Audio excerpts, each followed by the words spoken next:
Hi, welcome to AFTV. I've got lead judges with me. We've just beaten Leicester 2-0 here at the King Power Stadium. Yes. I heard you moaning a lot throughout that game, No, no? not me. Not me. You was right in front of me. I heard a lot of moaning in there, but you know? I just didn't have the energy for the moaning. It's been a hard day, like, you know, all the arguments coming up earlier on. Like, Yeah, you no. know, so I just stayed well out of it, like, you know. But you must be happy, definitely, after seeing that. I don't know, I'm not going to say the performance, but coming out with a victory by 2 goals. Listen, I said before the game, I said it would be a scrappy 1-0 win, a take. You did actually, to be fair, and I said that that's the way the game was going to go, and that's how it played out. And how did you force? Was it obvious to you then that was going to? Why did you think it was going to play because that's like the way we're going to have to play for the next couple of games, because we've got a good defence, good goalkeeper, and a good midfield. But we was a little bit lacking up front today, and you could see that.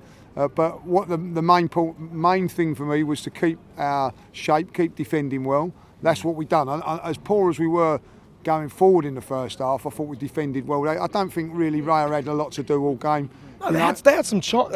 Would you not say they had better chances than what we did? Well, they had a couple of chances, but listen, that's why they're where they are. Yeah, it's true. So, like, you know, that's why I'm not going to go too overboard about it. Like, but I'll say it again, and I'll continue to say it, that Mikel Arteta, I want to know his lottery numbers. He is the luckiest manager I know. He's unreal.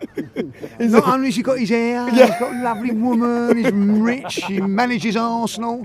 He's now lucky with his substitutions, and then all of a sudden, there's no strikers out there, and he finds one. Yeah, it's out of nowhere. Has he got a magic bottle or something? Like, just open up and there's a Genie comes out. No, it's Merino. Is it fair to say though, like today, I give it to him, like you said, Mikel Arteta, he found a solution in this. But going forward, do you think we'll be able to get that lucky again? Because Leicester, like you said, they're bottom of the table side. I mean, you come up against sides like, listen, Forest are on flying this season. We've got them away soon. Are we going to be as lucky as what we saw today, do you think? Listen, take it into context. The first 70 minutes, I would go along with it. We're in trouble. Yeah, in Christ, like we're up the creek without a paddle, as they say. Like when we were at that. But once he come on, the game changed. We looked a lot better. We had a platform. We could have a base for things to come off of. Like all of a sudden, he's the wall, wasn't he? Like there was the one when Declan Rice got a 1-2 from him, and then he put in Wanyeri, then he hits the post. That's you know what I mean? So all of a sudden there was a different game. So from the 20-minute, like the last 20 minutes, we looked decent. Yeah. We opened them up a few times. I felt that we never looked like we was going to score in that first 70 minutes. Is that a problem? Because that's our main. If you look at the 11 that started, we did predict 11. I think that was the 11 that you say that's our strongest 11 that's available. Yeah, and we all said that there was a possibility that Marino could be one of the players, because the one thing that he is he's a midfield player in the same sort of stature as Havertz. You know, hasn't done fantastically well in midfield. Yeah. Like Havertz.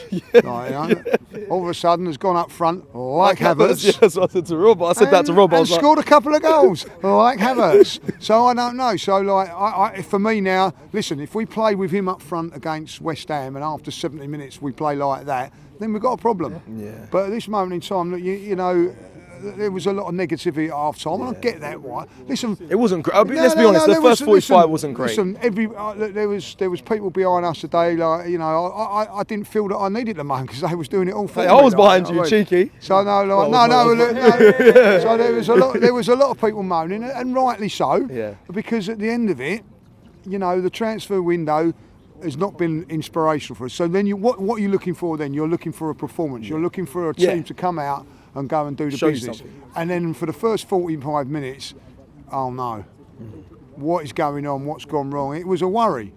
But at the end of the day, he made the change, and we've got the result. Now I don't care if we win. If we win our next 14 games 1-0, it don't matter. That's how we're going to have to do it now. You don't care about that at all. And as long as if the performances are all terrible, we scrape through each team 1-0. No, not now. Like, you know, because it's the position that we're in. Yeah. We haven't got we know we haven't got the strikers. We know that. We haven't got the little bit of gold dust in Saka. Like, you know, I mean, we've got Martinelli. You know, like hopefully back at the end of this.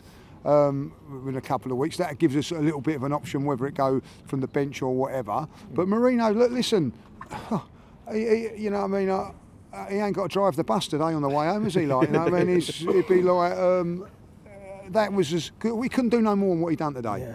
But fans were criticising. I'll be honest, a lot of fans criticising him. What is he here for? He's not. We brought him in. What a waste of a signing in midfield and all that. Do you think 30 million down the drain.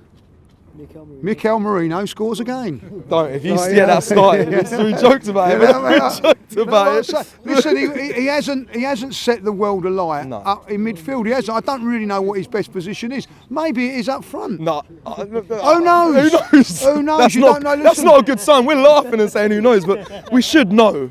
No. Look, listen. Sometimes in football, and it's happened all the way. Like, you know, did you think Robin van Persie was going to be a striker the way that he was when he first came to the team? You saw, he's more of a wide player, player that's going to play in the hole. And then all of a sudden he went up front and bang with a load of goals. And I never see that happening. You know what I mean? Like you can, like obviously Henry, but that's a little bit different case. But it happens all the time. There's players like that all the time that go from midfield and whatever. Like, as I said, Paul Warhurst done it when he went from the back at Sheffield Wednesday and went up front and got a big move to Blackburn. It happens. I remember going back in the day, Ray Kennedy was a forward for us back in the day, a bit before my time, but when he went to Liverpool was transformed into a midfield player. So it can happen. So I don't know, but I think at the end of the day, if you believe in whatever, you've got to pray and make sure that is the case. Because I tell you what, and I'll give him credit for this, if Haaland would have scored those 2 goals today, he wouldn't have been out of place, or Ian Wright or whatever. They were top finishes. They were good. The first one, the header comes across. There's pressure on that, don't forget, because we're 0-0 at the stage. How many times you've seen people go up for the ball, come off their shoulder? I know, one of our players that happens before. Yeah, but it's, or it hits it straight at the goalkeeper, hits it wide, puts it over, bang, buried. You know what I mean? And the second one, I don't know who put the cross in. Trossard, Robbie goes, there's no one up there with him, and then he fires it across and Mikel Merino puts it in. Exactly, and it was a great finish. And if you look at that, what that done today, I don't know if you noticed it as well. With him going to midfield, I thought Trossard was atrocious, right? But when he went out wide, he looked so much better and livelier. Because why? He's in more of his normal position, and so Merino brought players into the game. That's something that Havertz does and doesn't get a lot of credit for. He brings other players into the game, makes everybody play a little bit better. All of a sudden, you've got a wall to bounce passes off of, and that's what we had today. And listen, fair play to him. Do you know what? I like it when a player gets a little bit of criticism and then gets the love like that at the end of it, because that shows you he's worked hard. He ain't give up and all that. I didn't like. The booing of Sterling at the end when he come off and all that, Didn't have one of his good games today though. Didn't have what? Didn't have a good game today. Didn't he have a good game? What were you watching? I thought he was playing snooker. Different sport. I'll tell you what, might as well be get your cue out, listen. He can criticise and give him everything you want. He's playing with no confidence. You can see that today, and that's something that he can only resolve himself and get a few more games in there. I felt for him today. People were saying to me, a couple of people in the back, I don't feel for him. He's on a certain amount of money. Forget about that. He's a footballer, a human being. You know what I mean? He's trying to do his best, and it's not happening for him, And at the end of the day, without being horrible, he doesn't look like an Arsenal player, and I feel for him for that, But listen, I've got to big up their 2 boys again, the 2 teenagers, Wanyeri and Miles Lewis-Skelly. First of all, as I think Robbie said, it was a wonderful bit of defending at the back post there. And I thought Wanyeri today was on point. On point. It looked really, really dangerous. The one that hit the post, always looking to take on his man. He's one of those players at this moment, and I hope it don't ever get out of him. He's 17. He ain't got a care in the world. You know what I mean? Please, you don't want to get coached out of him. He's just let him be that natural talent, that natural whatever, and he done that really well. And a big up to my mate Declan. I thought in the second half, he looked knackered. Yeah, he worked really hard. Second half, when it mattered, he had to really step up. I thought no one played well in the first half, and him included. But in the second half, even I thought Odegaard raised their levels, and they had to, and we got the result.